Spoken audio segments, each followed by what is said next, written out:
સૂત્ર અર્થના રહસ્યો. પ્રણામ. મુપત્તિના 50 બોલની આપણી યાત્રા. દિવસો વીત્યા, મહિનાઓ વીત્યા. કેટલાય વખતથી મુપત્તિના 50 બોલ અને એનું ઊંડાણ, એના એક એક બોલની અંદરની એક એક સાધનાઓ, એના વલયો, એ બધા એક પછી એક ઉગાડવાનો આપણો પ્રયત્ન. ખરેખર એવું લાગે કે કેટલીક વાર આપણી પ્રક્રિયાઓ એટલી બધી ફાસ્ટ હોય છે કે આપણને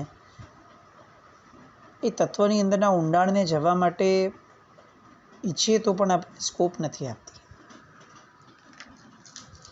નોર્મલ કોર્સની અંદરમાં આપણને જે રીતે મુપત્તિનું પરિલેણ કરતા હોઈએ છીએ એ મુપત્તિના પરિલેણની અંદરમાં ક્યાંય પણ એક એક બોલની અંદરમાં ભાવોલ્લાસ ઊભો કરવો, એના હાર્દ સુધી પહોંચવું, આવી બધી શક્યતાઓ એ લગભગ નહિવત બની જાય છે. સમૂહમાં હોઈએ કે એકાંતમાં હોઈએ, આપણી ક્રિયાઓ એ લગભગ આપણને અંદર ઉતરવા માટે પરમિશન જ નથી આપતી. સમૂહમાં હોઈએ તો સમયની પરમિશન નથી હોતી, અને એકાંતમાં હોઈએ તો મનની અનુકૂળતા નથી હોતી. એટલી નબળી પરિસ્થિતિમાં આપણો ધર્મ આવી ગયો કે જેની માટે ધર્મ કરવાનો હતો એના સિવાય બધું જ આપણા આજના ધર્મમાં છે. આખી ધર્મ ક્રિયાઓનું મૂળ હતું કે આપણે મનને નિયંત્રિત કરીએ, અને આજની આપણી ધર્મ ક્રિયાઓ એવી રહી કે જેમાં મનને કોઈ લેવા દેવા જ નથી હોતો. વચન અને ક્રિયાઓ, વચન અને કાયાનો યોગ, એના દ્વારા જ લગભગ ધર્મ થતો ગયો. અને કેટલેક અંશે આપણું ભાગ્ય પણ નબળું કે આપણને પાછું પ્રેરણાદાતાઓ પણ પોષણ એવી રીતે આપે કે ભલે મન ન માનતું હોય છતાં પણ કરવું. અલબત્ત એમની વાતો ખોટી છે એમ નથી, પણ એક મર્યાદા સુધી હોવી જોઈતી હતી. અને પછીથી મન કેમ ન માને, મન કેમ ન ભળે એવો પ્રશ્ન આપણને ઊભો કરાવવો જોઈતો હતો, અથવા આપણે ઊભો કરવો જોઈતો હતો. પણ એ ન થયો. અને 70-80 વર્ષનું આખું ને આખું જીવન એ કોઈ પણ ક્રિયામાં મનને ભેળવ્યા વિના બહુ જ સાહજિક રીતે બધી જ ક્રિયાઓ પૂર્ણ કરવામાં આપણું પૂર્ણ થઈ જાય. આપણે સંઘની પંચેન્દ્રિય છીએ એવું લગભગ મૃત્યુ સુધીમાં આપણને ક્યારેય યાદ આવતું જ નથી. 50 બોલો એનો આ યોગ આપણને ક્યાંક ને ક્યાંક આપણને આવી દિશા તરફ લઈ જવામાં સહાયભૂત બને એવું આપણે ઈચ્છીએ. ચારિત્ર ધર્મ, યતિ ધર્મના 10 પ્રકારના જે યતિ ધર્મ કીધા છે એમાંના 7 આપણે જોયા. 8મો યતિ ધર્મ છે શૌચ. શૌચ એટલે પવિત્રતા. પવિત્રતા એ સાધુનો પ્રાણ છે. સાધુમાં આવડત ઓછી હોય ને તો ચાલે, પણ સાધુમાં પવિત્રતા ઓછી હોય તો ન ચાલે. આપણું જનમાનસ છે ને એ કેટલાક પર્ટિક્યુલર વેશને એટલી બધી શુભ દ્રષ્ટિથી જોતું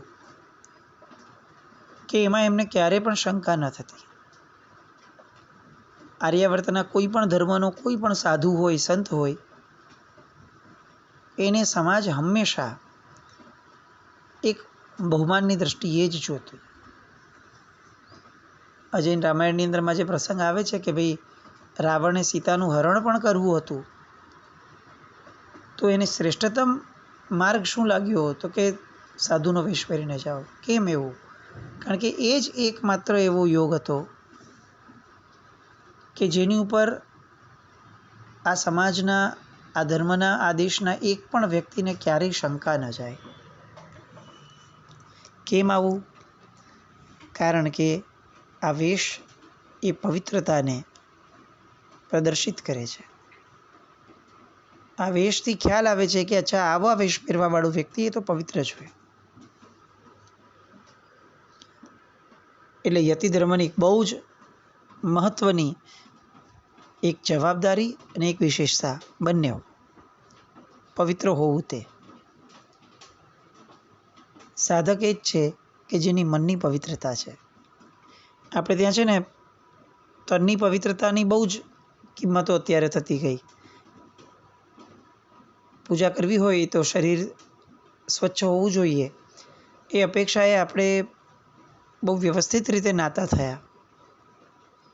અલબત્ત એ આપણે ક્યારેય લક્ષ્યમાં ન લીધું કે ભગવાને કઈ રીતે નાહવા કીધું છે, કેટલું પાણી વાપરીને નાહવા કીધું છે, કઈ દિશામાં બેસીને નાહવા કીધું છે, બાથરૂમમાં નાહવા કીધું છે કે કથરોટમાં નાહવા કીધું છે. આવી એક પણ વસ્તુઓ તરફ આપણે ક્યારે લક્ષ્ય ન આપ્યું. આપણે બસ એટલું નક્કી કરી લીધું કે ભાઈ નવાય, નાહીને જ જવાય. હવે નાહવું એટલે ફક્ત નાહવું એવું કેવી રીતે ગણવું?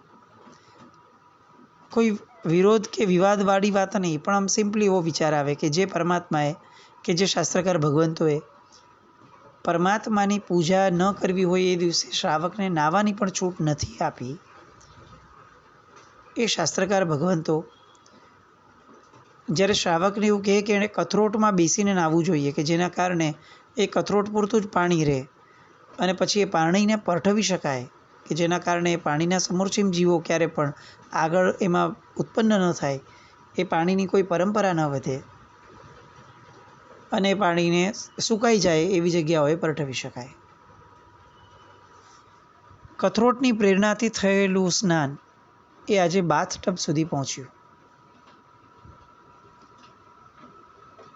સાધનોની ઘેલછામાં આપણે એટલા બધા આગળ વધ્યા કે આજે કદાચ કોઈ આપણને એવું સ્ટેટમેન્ટ આપે, આમ તો લગભગ કોઈ હિંમત આવી નથી કરતું, પણ અગર કદાચ કોઈ એવું આપે સ્ટેટમેન્ટ કે બાથટબમાં નાહેલા વ્યક્તિને અથવા શાવરથી નાહેલા વ્યક્તિને જીન પૂજા કરવા માટેનો અધિકાર કઈ રીતે પ્રાપ્ત થઈ શકે, જો આવું વાક્ય બોલવામાં આવે તો આપણને કેટલો બધો આઘાત લાગી જાય. આપણે કેટલો બધો વિરોધ કરવા લાગીએ કે ભાઈ શાસ્ત્રપાઠ આપો, આવું ક્યાં છે? પણ આપણી સમજણનો એવો પાઠ નથી કે અહિંસાના સર્વોત્કૃષ્ટ આરાધક એવા તત્વને ભેટવા જવું હોય ત્યારે હિંસાની મર્યાદા જો આપણા જીવનમાં નથી તો આપણને અધિકાર કેવી રીતે મળે? આ બધી વાતો અત્યારે અહીંયા અસ્થાને છે, એના બહુ ઊંડાણમાં જવાની વાત નથી, પણ મૂળમાં પવિત્રતા જેમ તનની જરૂરી છે એમ સૌથી પહેલાં મનની પણ એટલી જ જરૂરી છે. સાધક આત્મા એ મનથી પણ પવિત્ર હોય અને એટલે એ પોતાના મનને પવિત્ર રાખવા માટે તત્વ વિચારણામાં મગ્ન હોય. એને કોઈ પણ પ્રસંગ થયો હોય, કદાચ પ્રસંગની અંદરમાં એ પોતે થોડા ઇન્વોલ્વ થઈ અને કદાચ કંઈક નબળું પણ કરી બેસ્યા હોય અથવા નબળું વિચારી પણ બેસ્યા એવું બની શકે, પણ પછીથી તો એની તત્વ વિચારણા એ હંમેશા શુદ્ધની દિશાની હોય, શુભની દિશાની હોય, એટલે એને તરત જ એ રિયલાઇઝેશન આવી જાય. નબળું થવું આપણાથી એ એટલું નબળું નથી જેટલું નબળું એ છે કે આપણને નબળા થયાનો સ્વીકાર નથી. નબળી વસ્તુઓ થવી એ એટલો બધો ચિંતાનો વિષય નથી જેટલી ચિંતાનો વિષય એ છે કે આપણે લગભગ નબળા હોઈએ છીએ. આપણું હોવાપણું જ નબળું થઈ ગયું છે.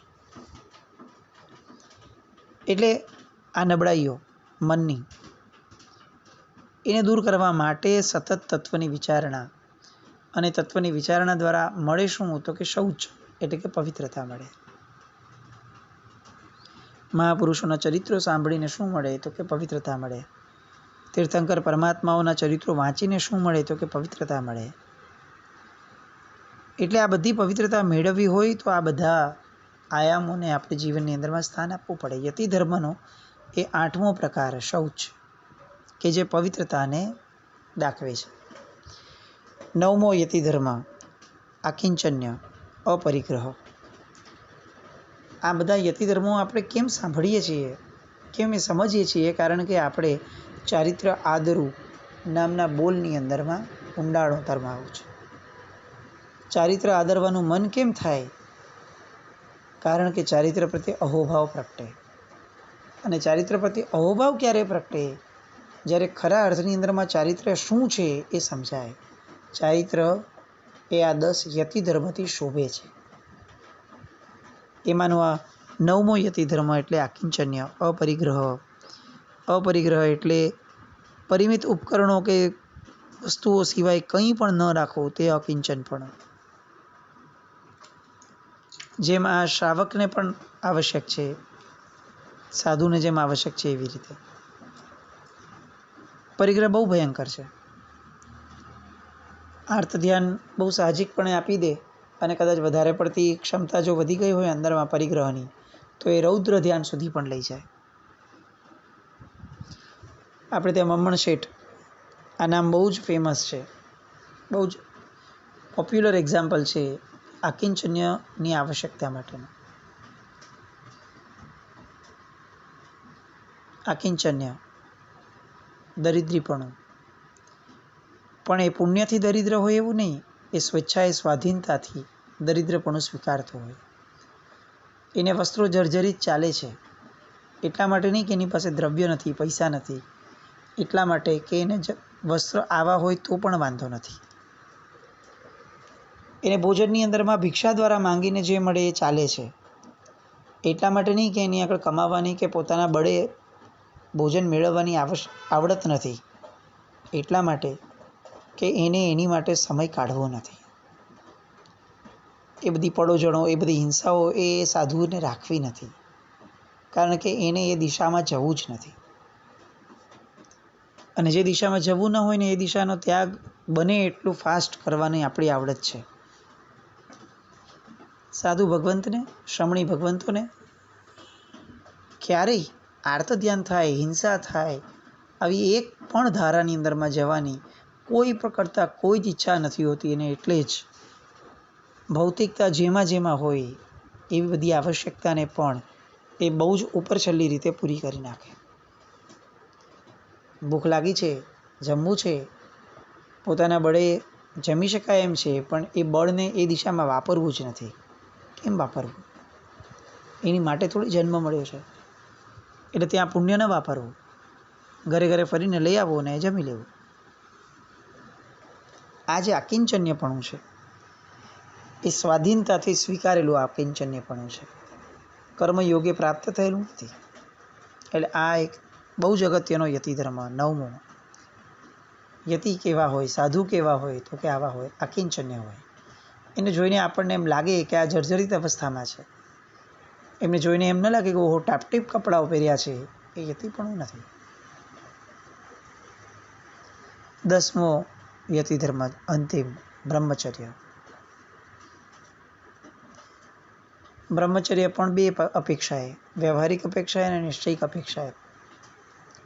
વ્યવહારિક અપેક્ષાએ સાધુ બ્રહ્મચર્યની 9 વાડ પાડે, એટલે ક્યાંય પણ પોતાનો જીવન એક નાનકડા પણ દાગથી એ ગ્રસ્ત ન બને એનું ધ્યાન રાખવાની, એની વાડો જે છે એ વાડોનું પાલન કરવાનું, અને એના દ્વારા વ્યવહારિક રીતે એક પણ અબ્રહ્મના સેવનનું નિમિત્ત પણ સેવવું નહીં.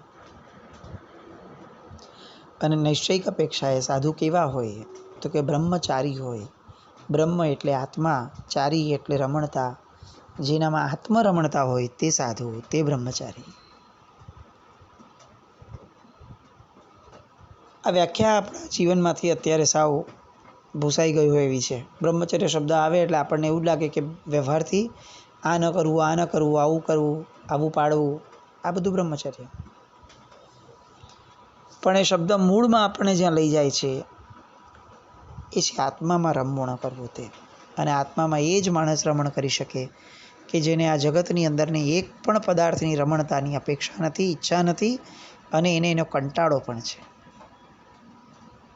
આ 10 યતિ ધર્મો એ આપણને સાધુતાના લિંગ જેવા છે, સાધુતાની નિશાની જેવા છે. સાધુતા ક્યાં દેખાય, કઈ રીતે ઓળખાય? ઘણીવાર આવો પ્રશ્ન થતો હોય. કોઈ આપણને એમ કે ગુરુ ધારવા જોઈએ, એટલે આપણે આવું વિચારીએ કે ભાઈ ગુરુ કેવી રીતે ધારવા, એવી રીતે કઈ વસ્તુ ગોતવી કે જેના કારણે ગુરુ ગણી શકાય. આવો પ્રશ્ન સાધુતા માટે થાય કે કઈ રીતે સાધુતાનો પરિચય કરી શકાય, સાધુતાની ઓળખાણ કરી શકાય, તો કે આ 10 યતિ ધર્મો દ્વારા. આ 10 ધર્મો જેનામાં છે તે યતિ છે. એવું બની શકે કે 10માંથી એકાદ આગળ પાછળ એમના ઉત્કૃષ્ટ સ્થાનમાં ન હોય પણ 10-10ની હાજરી હોય, 10-10ની ખેવના હોય અને 10-10 માટેના પ્રયત્નો પણ હોય. આ હોય તે સાધુ. ચારિત્ર આદરવું જ્યારે જ્યારે બોલીએ ત્યારે આ 10 યતિ ધર્મને નજર સમક્ષ રાખીએ, કારણ કે આ યતિ ધર્મોથી જ શાસનની ઉજ્જવળ પરંપરા આપણા સુધી અત્યાર સુધી પહોંચી છે. આ 10 યતિ ધર્મો દ્વારા આપણે જે મુપત્તિના બોલને જોયો તે ચારિત્ર આદરવું. એટલે જે રીતે આપણે જ્ઞાન દર્શનને ચારિત્ર આદરવાનું છે એ જ રીતે આ જ્ઞાન દર્શનને ચારિત્રની જે વિરાધનાઓ છે એનો ત્યાગ પણ કરવાનો છે, એને પરિહરવાની છે. આખા વિવરણની અંદરમાં આપણે જ્ઞાન દર્શન ને ચારિત્ર એ ત્રણેયની જે આશાતનાઓ, જે અપેક્ષાએ થતી હોય તે લગભગ બધી અપેક્ષાની આપણે વાતો કરી છે. એટલે જ્ઞાન આદરવું, દર્શન આદરવું, ચારિત્ર આદરવું એ દરેક વાતોની અંદરમાં જ્ઞાન વિરાધના પરિહરવું, દર્શન વિરાધના પરિહરવું, ચારિત્ર વિરાધના પરિહરવું, આ બોલો પણ અંદર સમાઈ ગયા. કારણ કે જે આદરવા જેવું છે તેનો વિરાધનાનો ભાવ એ પરિહરવા જેવો છે. ટેકનિકલ વાઇઝ જોવા જઈએ ને તો ભલે આ બોલ આ પ્રમાણે રહ્યા, પણ સૌથી પહેલાં વિરાધનાનો ત્યાગ હશે ને તો જ આદરવાનો ભાવ થશે. પહેલાં પાપ ત્યાગ છે, પછી પુણ્યની પ્રક્રિયાઓ છે. જેના જીવનની અંદરમાં પાપનો ત્યાગ નથી અને સિદ્ધિ પુણ્યની પ્રક્રિયાઓ આવી જાય છે, એના જીવનની અંદરમાં દૂષણો આવવા એ બહુ સરળ હોય, દંભ થવો બહુ સરળ હોય, ભ્રમમાં જીવવું એ બહુ સરળ હોય. આજનો આપણો લગભગ ધર્મ એ પાપના ત્યાગ વિનાનો ધર્મ છે. આપણે એક પણ પ્રવૃત્તિ એવી કે જેને કોઈ ગુરુ ભગવંત કે અથવા શાસ્ત્રકાર ભગવંતો આગળથી સાંભળવા મળે કે આનો ત્યાગ કરવા જેવો છે, આપણે એમ કહીએ કે સાહેબ ધર્મ કરશું. પણ ઓલી પાપ ત્યાગની વાત છે ને સાહેબ, એ અત્યારના જમાનામાં બહુ દુષ્કર છે. અને એના કારણે જ પરિસ્થિતિ એવી થઈ કે સિદ્ધિ તપ કરનારો વ્યક્તિ, માસક્ષમણ કરનારો વ્યક્તિ એ રાત્રિ ભોજનનો ત્યાગ નથી કરી શકતો અથવા કરતો નથી. એ અભક્ષ્યના ભોજનનો ત્યાગ નથી કરી શકતો અથવા કરતો નથી. કારણ કે આદરવું અને વિરાધનાને પરિહરવું એ બંનેમાં ક્રમ સૌથી પહેલો વિરાધનાના ત્યાગનો આપવો જોઈએ. ગુરુ ભગવંતોની કૃપા છે કે આપણા જેવા વ્યક્તિઓને પણ એ આદરવા દે છે. બાકી હકીકત એ છે કે જેની આદરવાની યોગ્યતા, જેની ખરેખર જેને વિકસાવવી હોય એને પહેલાં વિરાધનાને પરિહરવાનું સત્વ ફોરવવું જ પડે. એટલે જ્ઞાન દર્શન ચારિત્ર આદરવું અને જ્ઞાન દર્શન ચારિત્રની વિરાધનાને પરિહરવાના જે બોલ છે એ બંને આપણે ભેગા લીધા. અને એ પછીથી આવે છે મનગુપ્તી, વચનગુપ્તી, કાયગુપ્તી આદરવું. બહુ જ મહત્ત્વના બોલ. કઈ અપેક્ષાએ? એ અપેક્ષાએ કે હવે જે મૂળમાં સાધવા જેવું છે એ તત્વ હવે આવ્યું, મનગુપ્તી.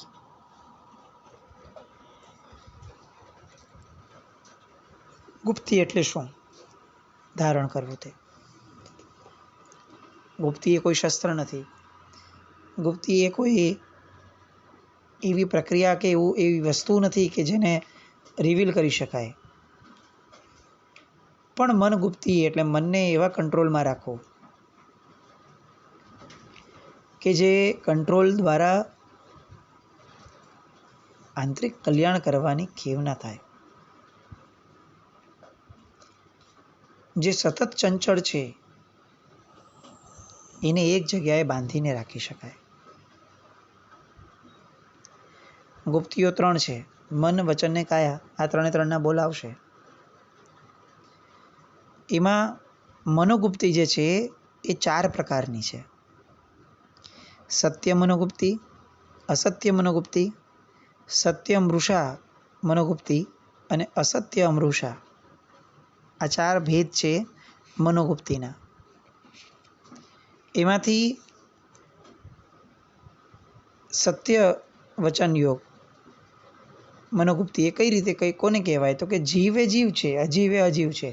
આવો જે વિચાર કરે છે એ સત્ય મનોગુપ્તિના ધારક છે. એક અપેક્ષા આપણે વાત કરીને તો અત્યારે આપણે ક્યારે પણ કોઈ વ્યક્તિ હારે વાત કરતા હોઈએ તો આપણા મનમાં એવો પાછળ બેક ઓફ ધ માઇન્ડ ભાવ નથી કે આ જીવ છે, મારાથી એની હારે કેટલીક વાતો ન કરાય, કેટલીક રીતે વાતો ન કરી શકાય, અંતે તો જીવ છે આ. અને કેટલાક સગવડ સાધનો પ્રત્યેનો જે સદભાવ આપણા મનમાં છે એ પણ એ રીતે ન રખાય, કારણ કે અજીવ છે. અજીવ પ્રત્યે અહોભાવ કેવી રીતે થઈ શકે? અજીવ સાથે જે થાય છે એનો આનંદ કઈ રીતે હોઈ શકે? કારણ કે એ તો અજીવ છે, એર કન્ડિશન છે, અજીવ છે.